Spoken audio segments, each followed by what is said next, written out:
नमस्कार। जरा सोचिए, अगर किसी हवाई जहाज में ऐसा नया इंजन लगा दिया जाए जो पहले से ज्यादा ताकतवर हो, कम ईंधन खर्च करे और पहले से कहीं ज्यादा वजन लेकर उड़ सके, तो क्या होगा? सफर आसान होगा, खर्च कम होगा और मंजिलें भी बड़ी हो जाएंगी। अब बिल्कुल ऐसा ही कुछ भारत के अंतरिक्ष कार्यक्रम में भी होने जा रहा है। भारतीय अंतरिक्ष अनुसंधान संगठन यानी कि इसरो ने अपने अब तक के सबसे महत्वपूर्ण रॉकेट इंजनों में से एक सेमी क्रायोजेनिक इंजन का सफल हॉट टेस्ट पूरा कर लिया है। यह परीक्षण अपने लक्ष्य के करीब 88% थ्रस्ट पर सफल रहा। इससे पहले 47% और 60% क्षमता पर भी सफल परीक्षण किए जा चुके हैं। यह इस सीरीज का 8वां हॉट टेस्ट था। ऐसे में अब इसरो पूरे 200 टन थ्रस्ट वाले फुल पावर टेस्ट की तैयारी कर रहा है। यही इंजन भविष्य में भारत के सबसे ताकतवर रॉकेट LVM-3 के पुराने कोर स्टेज की जगह लेगा। यानी आने वाले वर्षों में भारत पहले से कहीं ज्यादा भारी सैटेलाइट लॉन्च करेगा, गगनयान जैसे मानव मिशनों को और मजबूत बनाएगा, अपना स्पेस स्टेशन बनाने की दिशा में तेजी से आगे बढ़ेगा और चंद्रमा से लेकर मंगल तक के मिशनों में नई रफ्तार मिलेगी। साथ ही यह कामयाबी भारत के स्पेस प्रोग्राम हमारे देश के युवाओं और दुनिया के अंतरिक्ष बाजार का रुख कैसे बदलने वाली है, आइए साइंस स्पार्क के इस बेहद रोमांचक सेगमेंट में इसे बेहद आसान भाषा में समझते हैं। ऐसे में सवाल आता है कि इसरो ने कौन कौन सा टेस्ट किया है जिसकी पूरी दुनिया में चर्चा हो रही है।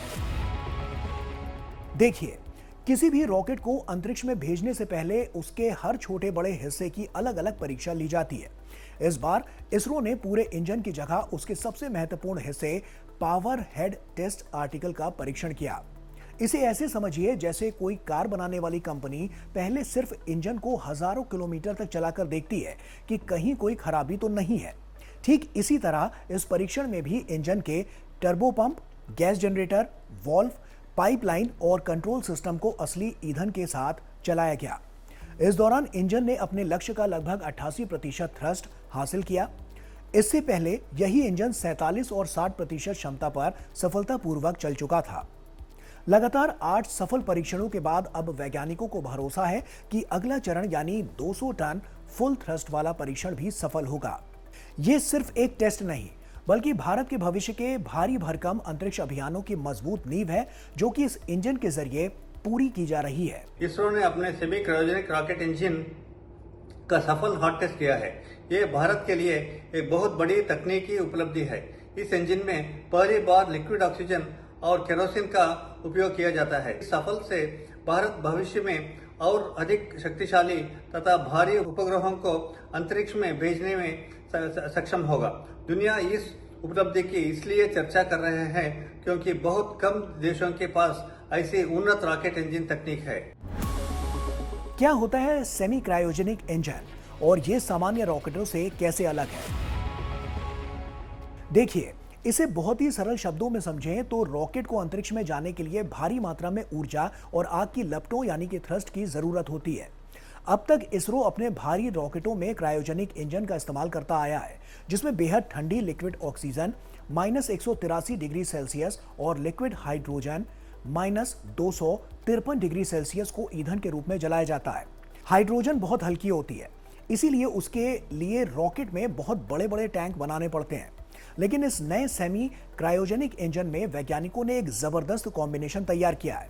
इसमें लिक्विड हाइड्रोजन की जगह एक खास किस्म के केरोसिन यानी कि मिट्टी का तेल, लेकिन सुपर रिफाइंड रूप में, जिसे एस्ट्रोसिन कहते हैं, का इस्तेमाल किया जाता है, जबकि ऑक्सीडाइजर के रूप में लिक्विड ऑक्सीजन ही रहती है। चूंकि केरोसिन सामान्य तापमान पर रह सकता है और यह हाइड्रोजन के मुकाबले बहुत गाढ़ा यानी कि ज्यादा डेंसिटी वाला होता है, इसीलिए इसे रखने के लिए रॉकेट में बहुत बड़े टैंकों की जरूरत नहीं पड़ती। कम जगह में ज्यादा ईंधन आ जाता है, जिससे रॉकेट का आकार छोटा, वजन कम और उसकी ताकत कई गुना ज्यादा बढ़ जाती है। आसान शब्दों में कहें तो यह तकनीक कम खर्च में रॉकेट को एक सुपर पावर इंजन दे देती है, जो अंतरिक्ष में ज्यादा वजन उठाने की क्षमता रखता है। अब सवाल आता है कि 200 टन थ्रस्ट का मतलब क्या होता है और यह इतना महत्वपूर्ण क्यों है? थ्रस्ट यानी कि वो ताकत जिससे रॉकेट धरती के गुरुत्वाकर्षण को पीछे छोड़ते हुए अंतरिक्ष की ओर उड़ता है। अगर कोई रॉकेट पर्याप्त थ्रस्ट पैदा नहीं कर पाया तो वो उड़ ही नहीं सकता।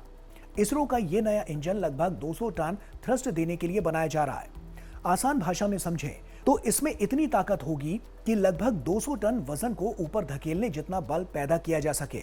यही अतिरिक्त ताकत भविष्य में भारत को ज्यादा भारी सैटेलाइट, स्पेस स्टेशन के बड़े मॉड्यूल, मानव मिशन और गहरे अंतरिक्ष अभियानों को लॉन्च करने में मदद करेगी।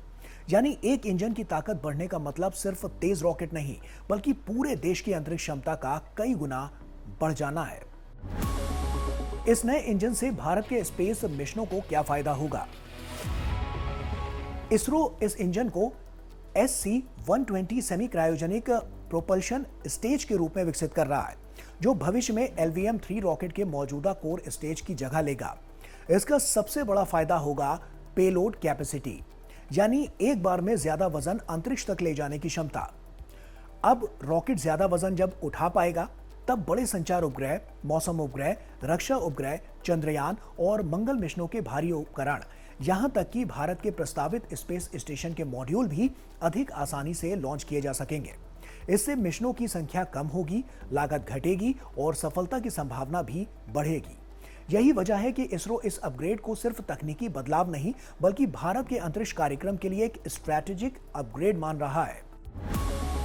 भारत के सबसे भारी रॉकेट LVM-3 के लिए यह अपग्रेड कितना स्ट्रैटेजिक है?